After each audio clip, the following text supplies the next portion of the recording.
নমস্কাৰ, আপোনালোকে চাবলৈ আৰম্ভ কৰিছে ডিমা হাছাও টাইম। যোৱা কিছুদিনৰ নেৰানেপেৰা বৰষুণৰ বাবে east west corridor Jatinga Harangajao NH-27 ৰাষ্ট্ৰীয় ঘাইপথৰ অৱস্থা অতিকৈ শোচনীয় হৈ পৰিছে। জাতিংগা হাৰাংগাজাও 25 কিলোমিটাৰ এলেকাৰ মাজৰ 4টা অধিক ঠাই পাহাৰৰ পৰা বাগৰি অহা পানীয়ে উঠাই লৈ যোৱাৰ উপৰি পথৰ বহুত ক্ষতি সাধন কৰে, যাৰ বাবে স্থানীয় ৰাইজৰ উপৰি বিপাকত পৰিছে দূৰণিবতীয়া যান বাহনবোৰ। বিশেষকৈ শিলচৰ, মিজোৰাম, ত্ৰিপুৰা আৰু মণিপুৰৰ উদ্দেশ্যে ৰাওনা দিয়া শতাধিক সৰু তথা গধুৰ যান বাহন এতিয়া জাতিংগা হাৰাংগাজাওৰ মাজত ৰৈ থাকিবলগীয়া হৈছে। আচলতে এয়া নতুন নহয়, প্ৰতি বছৰ বাৰিষাৰ সময়ত তেনে পৰিস্থিতিৰ সৃষ্টি হয়। কিন্তু পাবৈদ্য এই ৰোধ সুচল ৰখাৰ বাবে কৰ্তৃপক্ষৰ সঠিক পৰিকল্পনাৰ অভাৱত তেনে পৰিস্থিতিৰ সৃষ্টি হৈছে।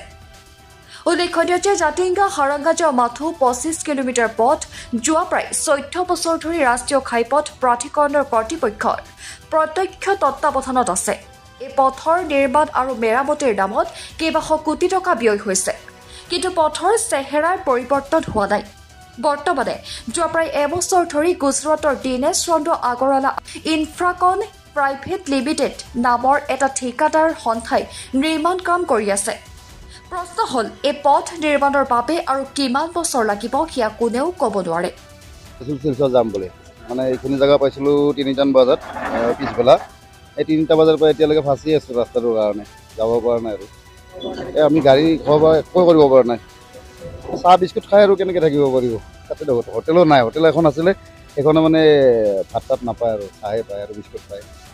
যোৱাকালি নদীটো মানে কি হ'ল, গাড়ীবিলাক মানে যাব পৰা কণ্ডিশ্যনত নাই, ইমান হেৰি আছিলে, মানে বোকা আছিলে।